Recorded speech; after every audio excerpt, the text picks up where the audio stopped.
Perhatian, PDKT online akan dimulai beberapa saat lagi. Mari siapkan hati kita untuk memuji dan menyembah Tuhan.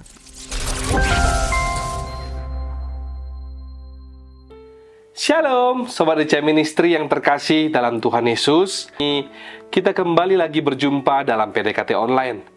Saya rindu dan terus berdoa biar melalui program ini kita tidak hanya semakin mengenal Tuhan lebih lagi, tapi juga kita dituntun untuk semakin peka mendengar suara Tuhan. Amin, saudara. Sebelum kita masuk ke dalam sesi renungan atau sharing firman Tuhan, mari kita terlebih dahulu bersatu di dalam doa. Bapa yang kami sembah dalam Tuhan kami Yesus Kristus, kembali kami datang kepadamu hendak mengucap syukur atas rahmat-Mu yang selalu baru bagi kami. Sebentar kami akan kembali mendengarkan sharing firman yang dibawakan oleh hamba-Mu. Buatlah setiap kami pribadi lepas pribadi mengerti akan firman Tuhan, dan terlebih lagi mampukanlah setiap kami untuk menjadi pelaku-pelaku firman-Mu, agar semua rencana-Mu digenapi dalam hidup kami. Sembunyikan hamba di balik salib-Mu. Dalam nama Tuhan Yesus, mari kita yang percaya sama-sama katakan amin. Menyapa kembali saudara-saudari, Sobat DC Ministry dimanapun berada. Sharing kita hari ini saya beri judul Jangan Keraskan Hatimu. Judul kali ini diambil dari penggalan kalimat firman Tuhan dalam Alkitab, yaitu Ibrani 4 ayat 7 yang berkata demikian. Sebab itu ia menetapkan pula suatu hari, yaitu hari ini, ketika ia setelah sekian lama berfirman dengan perantaran Daud, seperti dikatakan di atas, pada hari ini, jika kamu mendengar suaranya, janganlah keraskan hatimu.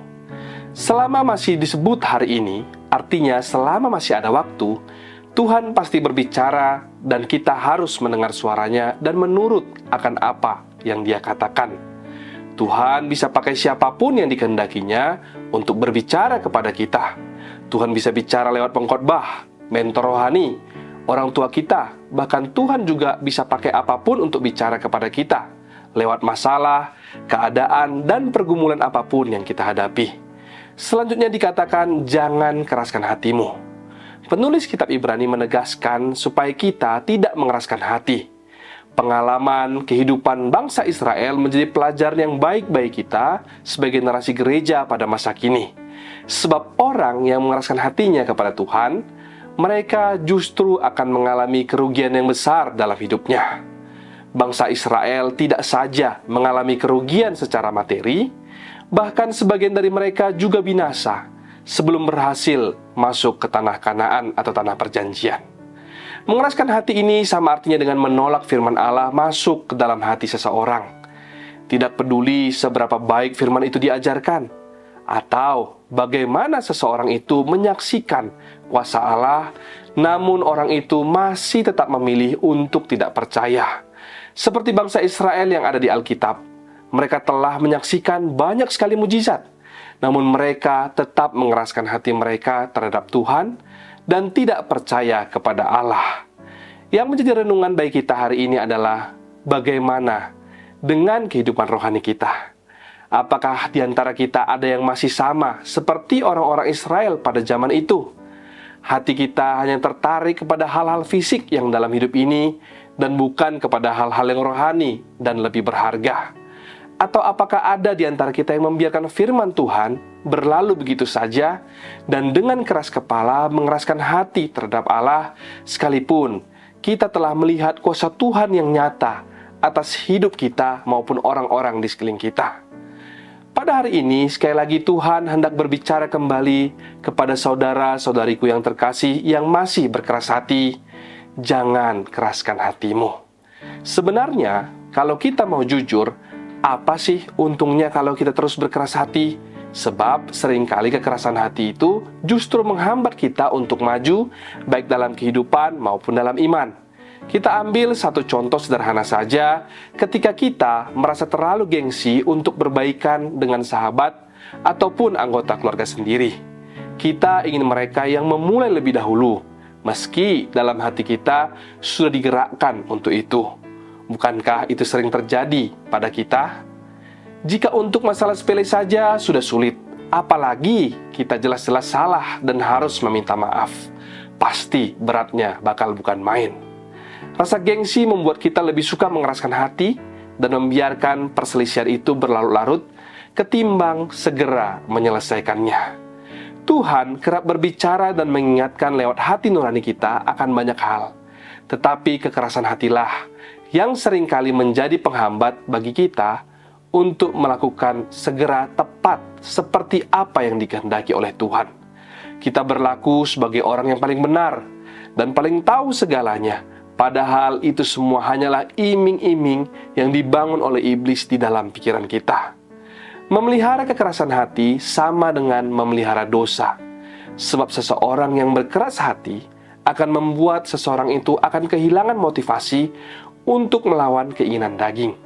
Ketika nanti seseorang itu jatuh ke dalam dosa, alih-alih dia menyesal atau berjuang memperbaiki diri, orang yang demikian justru menikmatinya, dan semakin lama hatinya akan semakin mengeras. Sebab Roh Kudus, yaitu Roh penolong dan penghibur itu, akan menjauh dari orang-orang percaya yang terbiasa hidup dalam dosa dan menggunakan kasih karunia Allah sebagai lisensi untuk berbuat dosa. Bagi saya, kekerasan hati itu biasanya muncul dari kurangnya pengenalan akan pribadi Allah dengan benar. Mengenal Tuhan dengan benar hanya dapat tercapai ketika kita sering membangun hubungan dengan Tuhan. Jadi kita tidak bisa mengaku kenal Tuhan jika kita tidak pernah membangun hubungan dengan Dia, alias hubungan kita dengan Tuhan itu up and down. Inilah yang menjadi masalah di banyak orang Kristen. Mereka bisa saja pandai secara teologiah, tetapi kurang di dalam membangun hubungan yang dekat dengan Tuhan. Sehingga mereka cenderung mengeraskan hati ketika firman Tuhan mengingatkan akan sesuatu yang benar. Sebab firman itu dikatakan berbuah di dalam hidup seseorang apabila kita melakukan firman itu dengan benar dalam hidup kita. Tidak berhenti pada hanya sekedar tahu ataupun menghafal ayat firman, tetapi kita harus melakukannya. Kitab Roma 8 ayat 28 yang sering kita dengar dikatakan bahwa Allah turut bekerja dalam segala sesuatu. Garis bawahi kalimat dalam segala sesuatu untuk mendatangkan kebaikan. Ini berarti bahwa di dalam apapun yang Tuhan katakan atau nasihatkan pada kita, itu semuanya mengandung nilai kebaikan di dalamnya. Sebab Dia, yaitu Tuhan, mengasihi kita, dan itu juga sudah dibuktikan dengan Yohanes 3 ayat 16 yang berkata, karena begitu besar kasih Allah akan dunia ini, sehingga Ia telah mengaruniakan anaknya yang tunggal, supaya setiap orang yang percaya kepadanya tidak binasa, melainkan beroleh hidup yang kekal. Jadi, kalau kita sudah mengerti akan hal ini, saya rasa tidak ada lagi alasan bagi kita untuk mengeraskan hati saat mendengarkan suara atau firman Tuhan. Karena yang pasti, apa yang Tuhan katakan untuk kita itu pasti mendatangkan kebaikan. Dan Dia mempersiapkan sebuah rancangan damai sejahtera, dan bukan rancangan kecelakaan kepada kita semua. Seperti yang dikatakan dalam Yeremia 29 ayat 11. Sekalipun mungkin ada beberapa orang yang merasa bahwa apa yang dialami hari-hari ini tidak sesuai dengan apa yang mereka harapkan, sehingga membuat seseorang itu kecewa, lantas tidak mau lagi mendengarkan firman Tuhan.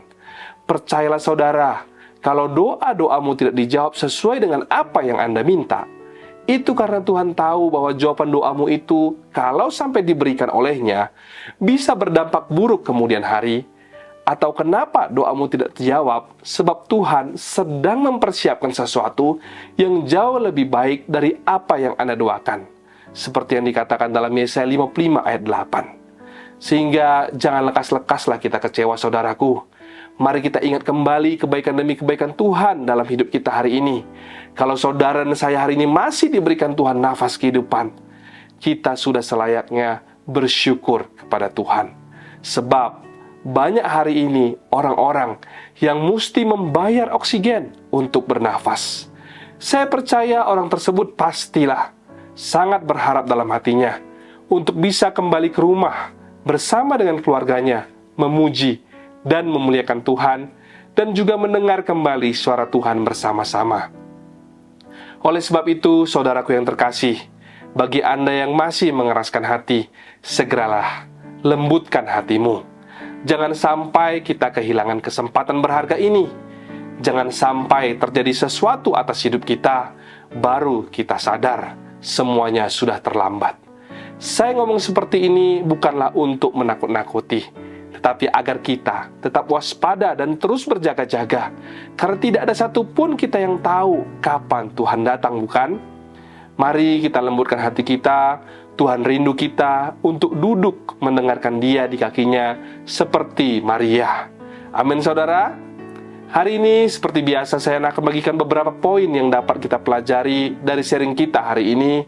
Yang pertama adalah janganlah keraskan hati terhadap firman Tuhan. Yohanes 1 ayat 1 berkata, pada mulanya adalah firman. Firman itu bersama-sama dengan Allah dan firman itu adalah Allah. Berarti ketika kita mengeraskan hati terhadap firman Tuhan, atau dengan kata lain menolak firman itu, sama artinya dengan kita menolak Allah. Firman itu sesungguhnya bukan hanya didengarkan, tetapi juga untuk dilakukan. Apalah gunanya jikalau hanya didengar, tetapi tidak dilakukan, sudah tentu sia-sia. Yakobus 1 ayat 22-24 berkata, tetapi hendaklah kamu menjadi pelaku firman, dan bukan hanya pendengar saja, sebab jika tidak demikian, kamu menipu diri sendiri. Sebab jika seorang hanya mendengar firman saja, dan tidak melakukannya, ia adalah seumpama seorang yang sedang mengamat-ngamati mukanya yang sebenarnya di depan cermin. Baru saja ia memandang dirinya, ia sudah pergi atau ia segera lupa bagaimana rupanya. Jadi jikalau seseorang menyatakan dirinya Kristen, tetapi dalam hidupnya menolak firman Tuhan, maka sesungguhnya ia telah menolak Tuhan Yesus. Firman Tuhan itu bertujuan untuk mendidik, mengajar, menegur, dan menyatakan kesalahan kita. Oleh sebab itu hanya orang yang mau dididik oleh Tuhan yang mendapat perubahan hidup dengan tidak mengeraskan hatinya, tetapi selalu ingin dibentuk dan diperbaharui oleh Tuhan untuk menjadi bejana yang indah sehingga dapat memancarkan kehidupan. Poin yang kedua, jangan keraskan hatimu untuk taat beribadah pada hari perhentian Tuhan atau hari Sabat. Pada konsep penciptaan, 6 hari Allah melakukan pekerjaan dan pada hari yang ke-7, Ia berhenti dari pekerjaannya. 6 hari kita bekerja dan seharusnya pada hari yang ke-7, kita juga harus berhenti dari pekerjaan kita untuk beribadah. Sabat itu penting, saudara. Demikian dikatakan dalam Markus 2 ayat 27. Lalu kata Yesus kepada mereka, hari Sabat diadakan untuk manusia dan bukan manusia untuk hari Sabat. Yesus mengajarkan bahwa hari Sabat dibuat untuk kepentingan kita. Tujuannya adalah untuk memberi kita suatu hari khusus dalam seminggu untuk mengarahkan pikiran dan tindakan kita kepada Allah.